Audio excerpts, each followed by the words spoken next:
it's Lori again, and welcome back to my kitchen. It is that time of year around Thanksgiving and Christmas, and many of us can find fresh cranberries in our grocery stores right now.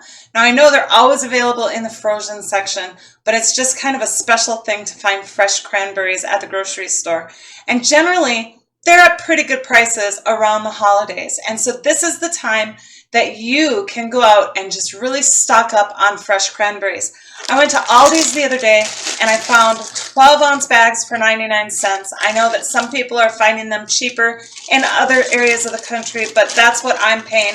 And actually 99 cents for a 12-ounce bag, that's not so bad. So today I would like to share with you Amber May's recipe for cranberry sauce. And Amber May runs the group S.N.U.G on Facebook, and I've invited all of you to come and join us in the S.N.U.G family, where you can find the following recipe that I'm going to share with you today, and thousands and thousands more canning recipes.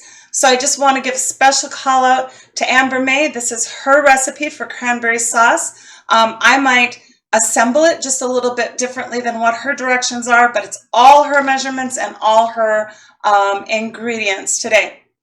Come on over to S.N.U.G and join us. Now, I'm going to back up a little bit, and I'm going to say, when I say go out and stock up on these, I mean go out and stock up on these. You can find cranberries in the freezer section of your grocery store all year round. You guys, it doesn't get any easier than this. You bring these bags of cranberries home, and if you're going to use them up within the next couple of months, don't even bother opening the bag. Shove that bag right into your freezer and allow them to freeze. They will be absolutely fine that way. Another thing that I do is sometimes I will take and I will open the bag and lay them out on a cookie sheet and, in a single layer, allow that to freeze, and then I'll put them into a vac seal bag and vac seal them. Now, the reason why I do that is that if I do that fresh, sometimes the berries, the pressure of vac sealing will actually squish the berries and cause some juice to come out. And so I elect to freeze them first, and then I put them into a vac seal bag and vac seal them. They last literally for years vac sealed. Now, if you put them in the freezer in these bags do have little holes for air circulation, and so they will become freezer burnt in these bags if you leave them for a very long time. So if you are planning long-term storage in the freezer, make sure that, yes, you do vac seal them. But for short-term, just toss them in there until you have more time to take care of them. That's absolutely fine to do. Now, another thing I want to show you today, part of the recipe that I'm going to share, Amber May's recipe that I'm going to share with you today, calls for orange zest. Well, I live in the frozen tundra of Minnesota, and citrus fruits are shipped in and available most of the year round. But of course, we cannot grow citrus fruits here in the state of Minnesota.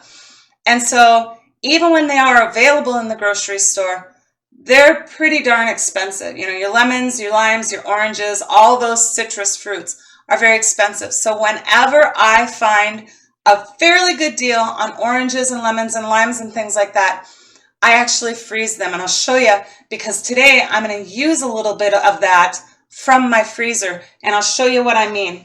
I found some oranges and lemons a few months ago this last summer, and what I did is I zested them all. Okay, so that means that I grated all of the peel. I grated that up and I set that aside. And then I peeled off all of the white pith, and then I just sliced them into slices. And I just freeze them for future use in recipes this way. Now, the same thing with my zest. How I grated all of that zest or that rind off of the outside of the oranges and the lemons and limes. I do that too. I freeze the zest. So I have lemon zest and I have orange zest. And so today all I did was I got into my freezer and I found all of my frozen citrus, and I'm just going to take out my measurement of orange zest from my frozen stock. I'm telling you guys, this is really handy. This is a good tip, and especially for those of you like me who don't always have citrus on hand. It's just really nice to be able to go to the freezer and get what you need. So our recipe calls for about a tablespoon today. So I'm just going to pick off about what I think is a tablespoon of zest, and then I'm going to get this stuff back in the freezer right away because I don't want it all to defrost. So we'll get that sealed back up. And I'm going to run this back to my freezer, and I'll be back in just a few minutes and we'll get things started. Okay, so I'm back. So I would like to read Amber's recipe for cranberry sauce to you. It's 4 cups of sugar, 4 cups of water, 8 cups of fresh cranberries, 1 cinnamon stick, and that's optional. You don't have to add that if you don't want to, and 1 tablespoon of orange zest, and that's optional. You don't have to add that either if you don't want to. This cranberry sauce can be left as a chunky sauce, or you can strain it so that it's a smooth jellied cranberry sauce. So there's going to be that option later on while I'm making it, and I'll show you when that optional time is. But for right now, I'm just going to page you down and we're going to get started on making this wonderful sauce. So I have a large stock pot or pan, 4 cups of water into the pan, and then we're going to do 4 cups of sugar. And I am using that raw sugar, so mine is a little bit more brown than, you know, the refined white. And I have a 1/2 cup measure here today. So I'm going to be quiet while I do the math here in my head as I count and pour.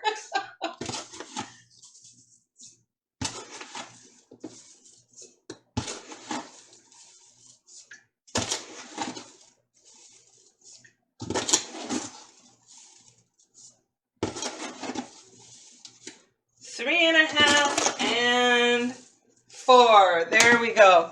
All right, so we have our 4 cups of sugar in there and our water. And now all we're going to do is we're going to stir that and put it on medium heat and just stir it and cook it until it's dissolved, all right? So once we come to, a kind of a simmer type boil, we're going to simmer this for 5 minutes, okay? But you might want to stir it for a little while until that sugar does dissolve. Now, in Amber May's recipe, it calls for, if you're going to opt to use your cinnamon stick, it calls for putting the cinnamon stick in later on in the recipe. I'm going to opt to put my cinnamon stick in now because I really don't want to have to fish out that cinnamon stick when everything is sticky and gooey from the cranberries. And so I'm just going to stick in my cinnamon stick right now and just allow that to simmer with the sugar and water. And we're going to bring this, like I said, to a simmer and simmer it for 5 minutes. So I will be back after I have simmered my sugar and my water and my cinnamon stick for 5 minutes. All right, so we're back, and my sugar and water mixture has been simmering for 5 minutes. I do have my cinnamon stick in there, as I told you. I'm going to go ahead and just fish that cinnamon stick out now at this point because I think I've got some pretty good cinnamon flavor going on in there. I can smell it really well. Now we're going to add our cranberries. Excuse me. Now, like I said, I'm buying 12-ounce bags of cranberries. Now for today, for 8 cups, it took 3 whole bags of cranberries, just as easy measurement. You know, these recipes, if you have a few more cranberries than 8 cups or a few less cranberries than 8 cups, not a problem at all.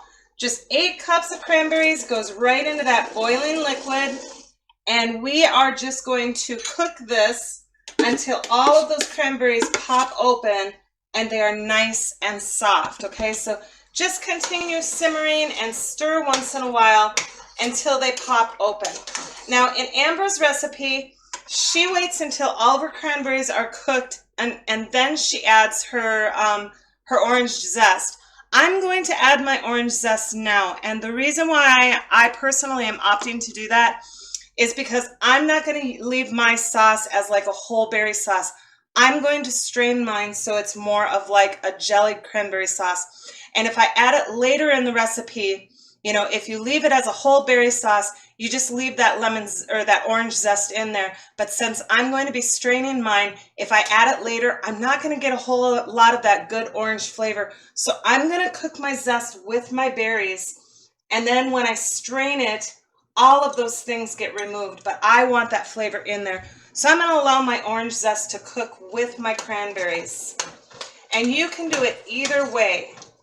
Either way works. So just go ahead and continue simmering these until your cranberries all burst open and they get kind of nice and soft. And I will come back when that has happened and we'll continue from there. All right, guys, so we are back, and oh my goodness, the cranberries have cooked down so nicely. They just look beautiful. Really soft. All of them are popped open and just mushed up, kind of. Now, if you want to do your whole cranberry sauce without straining it, you like those little clumps of berries in there or whatever, then you just continue cooking this until you reach a consistency that you like for your cranberry sauce. Now, I do suggest personally cooking it until it reaches 220 degrees. That way it will gel up really, really nicely for you. But you just make your own decision on how long you want to cook this down. And just keep it at kind of a low simmer. Now, what I am personally going to do is I am going to make, like I said, the strained cranberry gel sauce. And so I'm going to turn my heat off, and I'm going to allow this to cool for about 10 or 15 minutes so that I can work with it a little bit easier than having it just so scorching hot. So after it cools just a little bit, I will come back at that point in time and I'll show you how I personally strain mine. Okay, so I have allowed my cranberry mixture to cool down for about 15 minutes. Now it's still very, very hot, but it's not as super hot as what it was. And you can see that the mixture is just beautiful. The berries are still, you know, clumpy in there.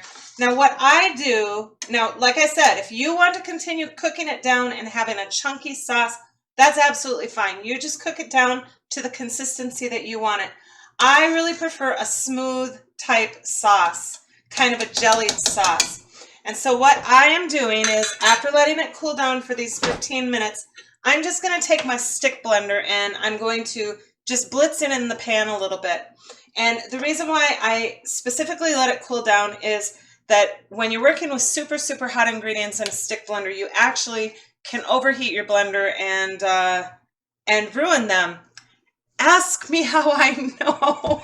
I got a little impatient once with my spaghetti sauce and I burnt up my stick blender because it was just too hot. So I allowed it to cool just a little bit. And I'm not going to keep my stick blender in here very long. I'm just going to kind of chew stuff up a little bit. So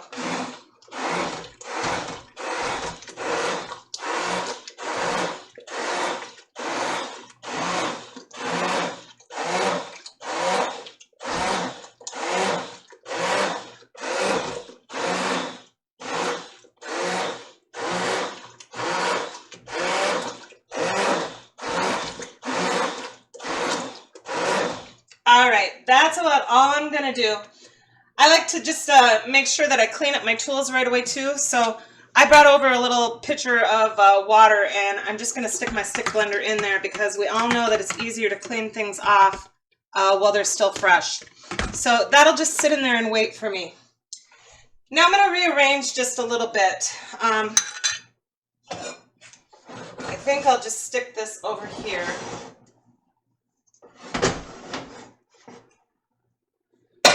And I'm going to work into a smaller saucepan here because I don't have to worry about the boil up issues like what we had before. And so I just take a wire strainer and put my hot, fairly emulsified, not completely emulsified. Oh, you know what? I forgot a spatula, guys. I'll be right back. All right, guys. So I went and I ran and got a spatula. And I also got a bowl for the leftovers of what I will not be able to push through the sieve. You know, I might just move a little bit closer to you so there. Maybe you can see better here. Sometimes I'm not always looking at my camera, and so I don't know if things are easy for you to see or not. But I checked there and that looks better. Now you can really see what I'm doing. I've got a new saucepan, a smaller saucepan, and just a metal sieve. And all you do is you work your cranberry gel through that mesh metal strainer. Just kind of keep mixing it and pressing it.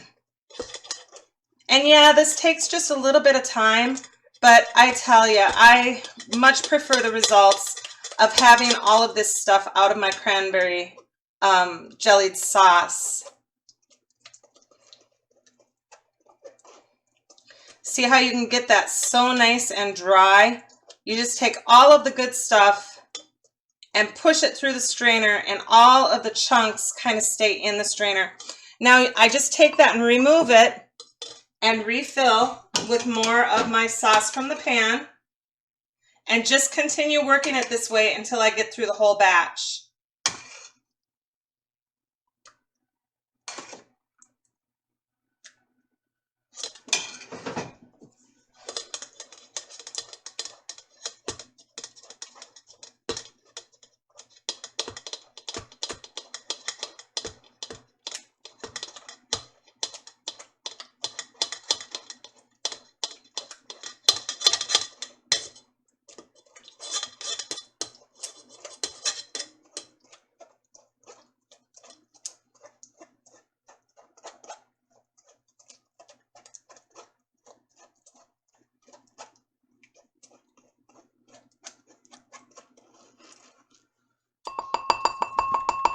All right, so I'm going to keep straining my stuff, and I'll be back in a minute to show you the results of that. All right, everybody, we are back. I took a few minutes just to clean up my area and also to get my canner and my jars prepared. And I just want to show you that out of that whole batch of cranberry sauce, there really isn't that much waste, but this is not waste. You know, I'm making a smooth sauce. I don't want all the chunks and most of the seeds and stuff. I don't like that texture in my sauce. I love cranberries in every single form that they come in, but for some reason, I just don't like a chunky sauce. I like a smooth sauce. But anyway, I wanted to share with you what I do with this. Now, don't throw this away. This is wonderful, beautiful cranberries. They're sweetened, they're spiced. I have done many different things. Sometimes I stick this in the freezer until I can make something else with it. Sometimes I dehydrate this. Sometimes I use this in like a sweet bread. You can put this in like a banana cranberry bread or a pumpkin cranberry bread. It is amazing stuff. I think this time what I am going to do with it is I'm going to mix my cranberries with some squash, and I'm going to make a fruit leather with it. So just use your own creativity on ways to use this. You could use this over the top of meat. You could roast your meat with this or have it as just kind of like a side dish to serve with meat. There are just so many things you can do with that. So don't throw that delicious stuff out, okay? Think of beautiful, wonderful ways to use it. Now I want to show you how wonderful this strained sauce is. And I can already tell that I am almost at the point of a complete gel. I don't know if the camera was able to catch that or not, but as I was cleaning up, hopefully you can see, maybe I'll page down just a little bit more.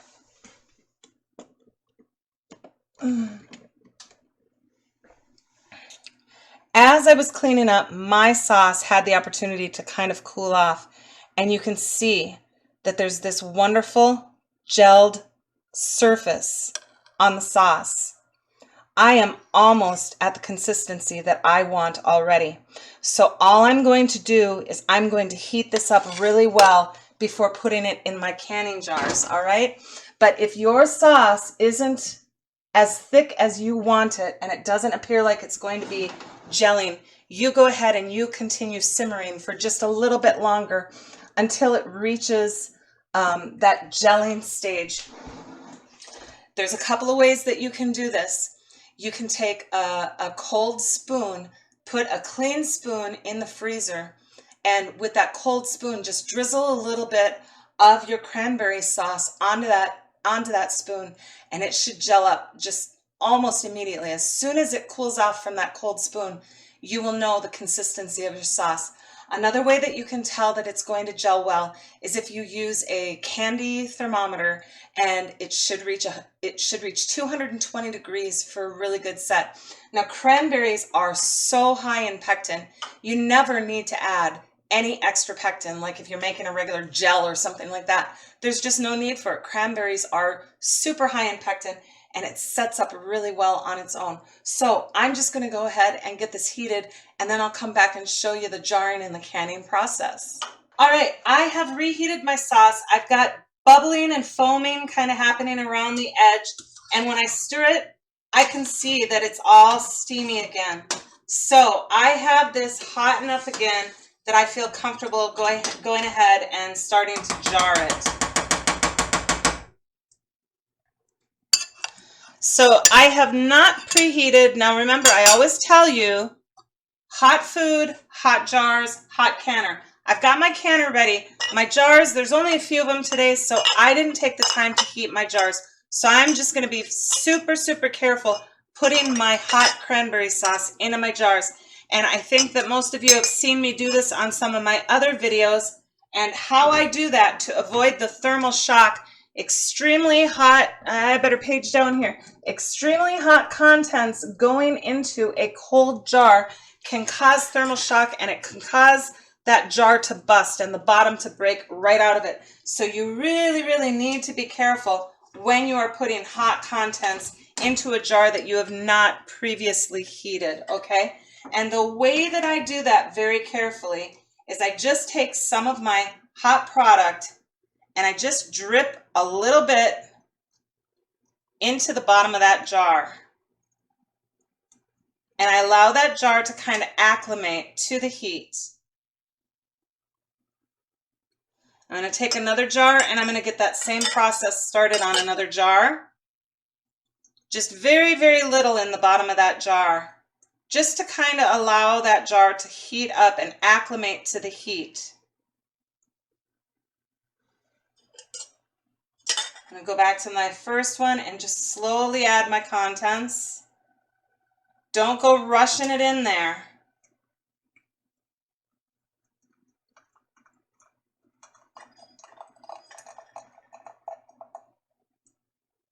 Okay, I think that my jar is heated up.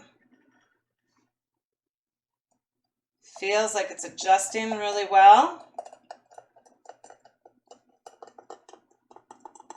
So I'm going to go ahead and fill to 1/2 inch headspace.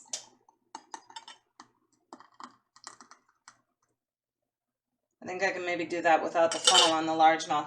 Now I did one largemouth jar today because this is the jar that I plan on opening for you after it has been hot water bathed and cooled. I plan on opening this jar for you so that you can see what the final results of this is.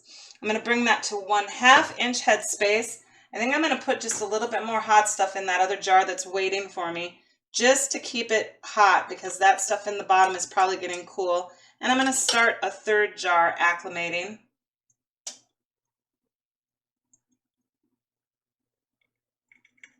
Just very slowly introduce that hot stuff.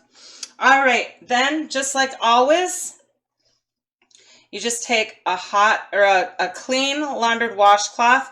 I'm touching the jar and I'm thinking hot. Yeah, it is hot. A clean laundered washcloth, and wipe your rim. Place your flat and your ring. All right, that is ready to go into your canner. Set it in your hot canner, and let's move on and fill the rest of these jars.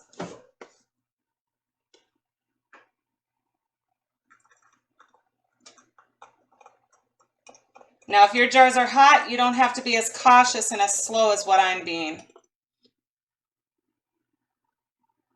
Hot jar, hot food, no problem.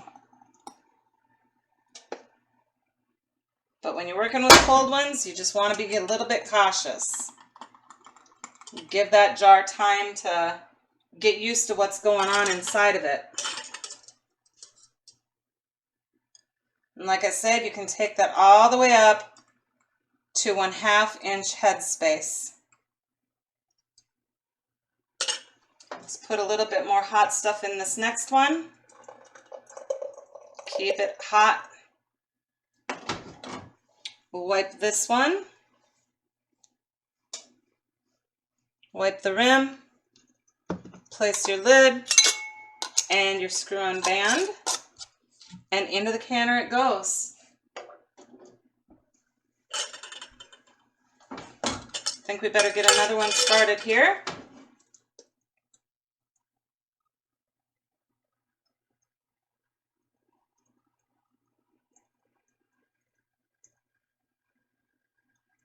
Okay, let him set and get used to that heat.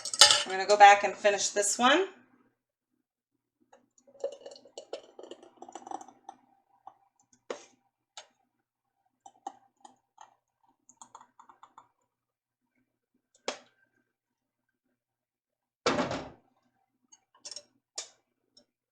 You know, it seems like whenever I'm working with like gels and jams, I always get drips all over my kitchen. Just inevitable. Let's go a little slower on this one because he's not completely acclimated to the heat yet.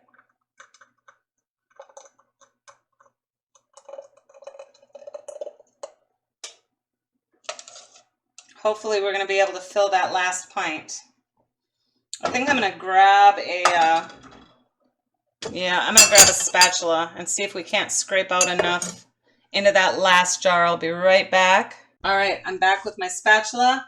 I'm going to try to get enough out of this pan to finish filling that last pint jar completely. Now you can do these in pints or you can do them in half pints. It's your choice.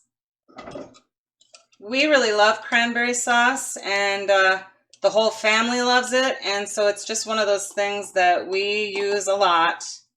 And when it's mealtime, we go through a lot of it, especially on the holidays, Thanksgiving and Christmas. Okay, we almost got that jar full.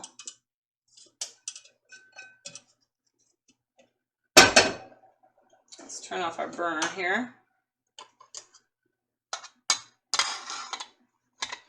Now, this jar is not completely full, but I'm actually comfortable with the headspace that's on it. I'm going to go ahead and can it because it's over 3/4 full, so that's not going to be an issue. Stick our lid and our ring on this one, get it into the canner, and then we have our final one. And as you can see, it's not exactly full, but it's up to the shoulders. And so that's not going to be an issue in storage. I'm canning this thing. And going along with the canning, now if you're going to do a half pint or 1 pint jars on this, it is a 15-minute hot water bath or steam can. Anything fruit or high sugar is a simple water bath or steam can.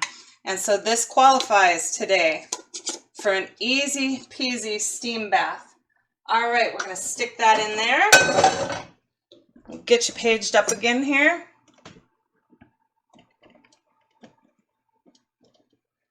Now, per the norm, you can see that I do have my pressure canner, was what I prepared today, because I use my pressure canner as a steam canner. These do not need to be pressure canned, but I'm going to be using my canner as a steam canner. So I am going to... Everything's all nice and hot in there already. I'm just going to slip my lid on, lock it in place, and I'm going to bring this to a full vent, and I'm going to then start timing and just continue venting for 15 minutes, and that will be a proper steam can. I'm going to come back this time. I don't do this on all the videos, but I do want to refresh for those who maybe they didn't see my steam canning video, or for you that are just starting to watch my videos. I'm going to show you how to use your PC today as a steam canner. Now, as you know, today I'm doing this cranberry sauce, hot canner, hot food product, and just a simple steam can. Steam canning in a pressure canner, all that's involved is literally venting your pressure canner the entire time. You never place your weight on your canner, but I want to show you specifically what I consider to be a full vent, because there seems to be some discrepancy in between how people vent their canners. I want to show you what a full vent is, in my opinion, and what you should be looking for when you use your pressure canner as a steam canner. So I'm going to allow this to come to a full vent, and then I'm just going to come back and film for a couple more minutes. And after that, then I will show you the results of this wonderful recipe of amber maize of cranberry sauce. So I'm going to let it come to a vent, and I'll be back in a few. All right, guys, I'm back because I am almost to the point where I consider it to be a full vent. Now, you have your emergency pop-off valve in the back. That raises on its own when there's enough steam inside the canner. That will pop up on its own. And you can see that I can easily push it down, and if it's not in the upright position, it will leak steam. Can you see that steam coming out of there? So if you see steam coming out of that emergency blow-off valve, you know it's not popped up in the proper position.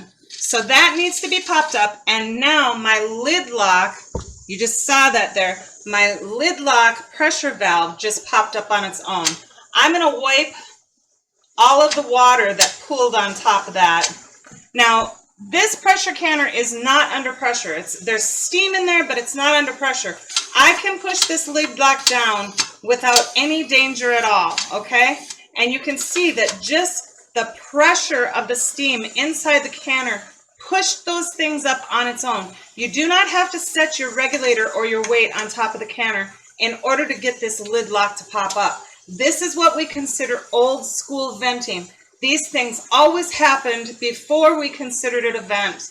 And then we would vent for 10 minutes and then place our weight. But now today we are not pressure canning. All we are doing today is steam canning, which means that I'm going to allow my weight vent or my regulator vent to remain uncovered. I'm never placing the weight. I'm just going to let it vent the entire 15 minutes. So at this point in time, my emergency blow-off button has came up. My lid lock pressure valve has come up, and I only have steam coming from my weight pipe vent. This is a full vent. This is when you start timing your water bath process or steam can process. So since I am doing my cranberry sauce today, it is simply 15 minutes hot water bath or steam can. So there we have it. I've got my timer on. I'm just going to allow my canner to vent. I have turned my heat down to medium.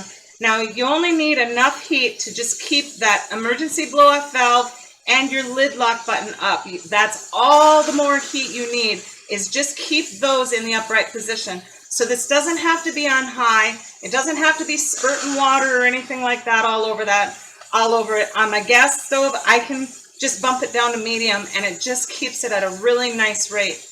So we'll be back in 15 minutes and I'll show you what they look like. All right, so I've come to the end of my 15-minute steam can time, and I am going to simply turn off my burner and just walk away for about 10 minutes. And then I'm going to come back and I'm going to show you how I crack the canner open and allow it to cool a little bit more before I remove my jars. So we'll just let this cool down on its own, and I'll be back in 10 minutes. All right, so my canner has cooled for about 10 minutes. Now, all I'm going to do is unlock my lid and just lift it ever so slightly and off to the edge just a little bit, so that I have about a ½ inch gap just right here on the front of my canner. Do not remove that lid completely right away, because what that does is that allows all the cool room air to rush in on your jars. That causes siphoning, okay? So we're just going to crack that lid open just a little bit, and we're going to leave it for another 10 minutes before we remove the lid completely and remove our jars. So I'll be back in 10 minutes. All right, so I've allowed my canner to cool for another 10 minutes. Now it's safe for me to remove the lid completely and remove the jars from the canner.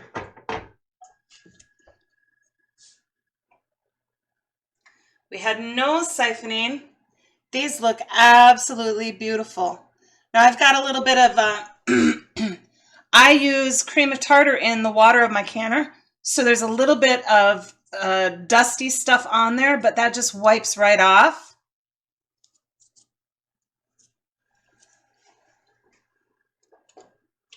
We'll get these all out and cooling.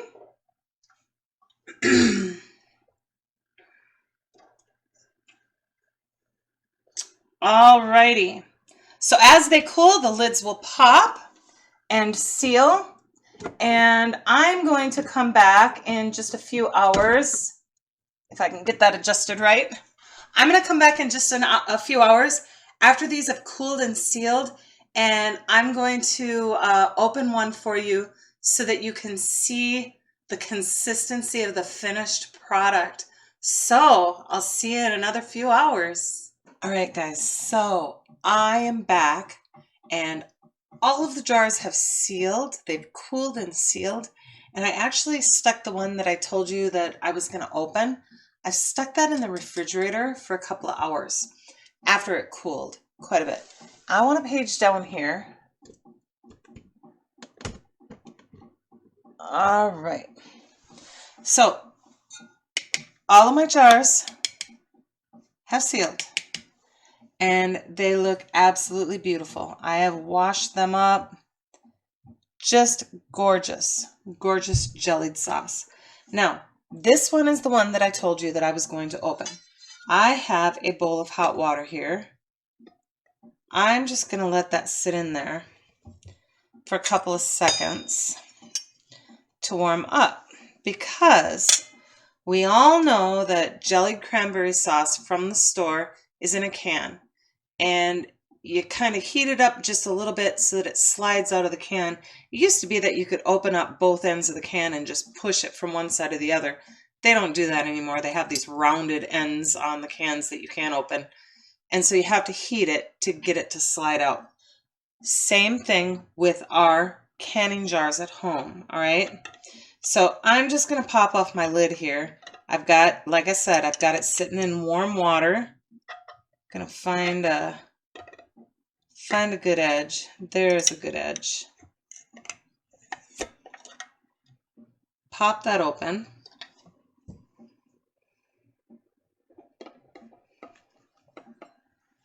And I've got a butter knife.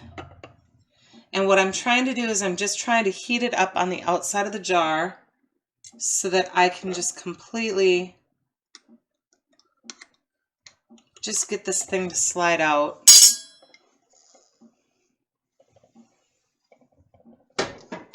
All in one piece for you, like what would happen with jellied cranberry sauce from the grocery store. So here we are, wide mouth. Look at here, guys. Wide mouth canning jar. All right. You're not going to have it be able to slide out in a regular mouth jar, but this is a wide mouth jar. Look at how absolutely gorgeous this is. I'm going to tip this secondary camera down so you can see what I'm doing.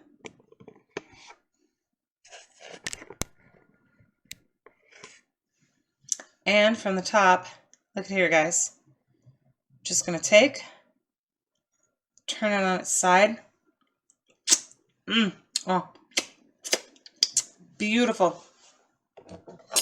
And just like from the store, and you saw that come out of my home canning jar, look at this.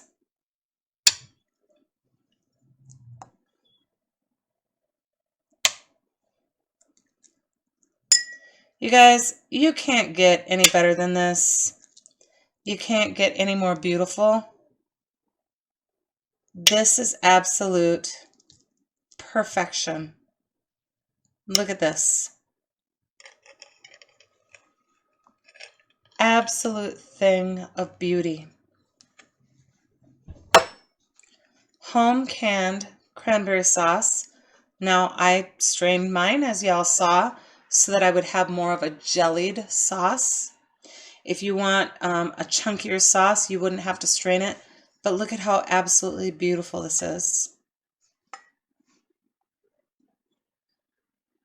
It doesn't get any better than this. I'm going to page it up here. And you know what I always do, right? Y'all know what I do, right? So the proof is always in the pudding. So I'm going to take a little bit of this jellied cranberry sauce, you can see, sliced off, and here we go.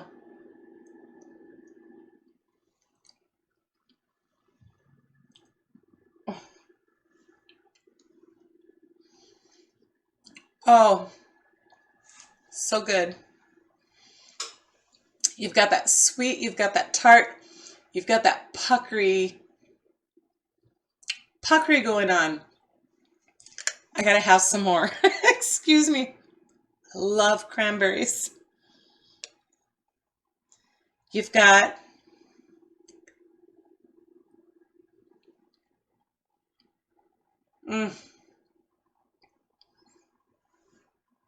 you've got the touch of cinnamon.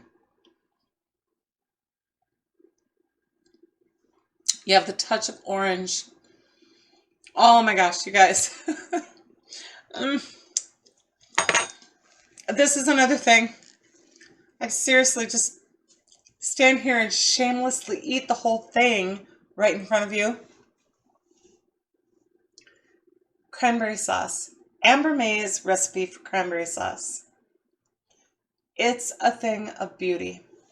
It's so easy. It's so quick. Anybody can do this. And again, I will say, come and join us on S.N.U.G. Not only is there thousands of recipes, but there are thousands of experienced canners and administrators and moderators that can help you along the way, help you with your canning questions, or just help guide you in whatever way you want. So come on over to Facebook, join S.N.U.G, S.N.U.G, Canning to Preserve Our Future, all right? Amber May's wonderful cranberry sauce. I hope that you took something positive out of this video today. Anybody can do this, guys. I swear. If I can do it, you can do it. God bless you all, and happy canning, everybody.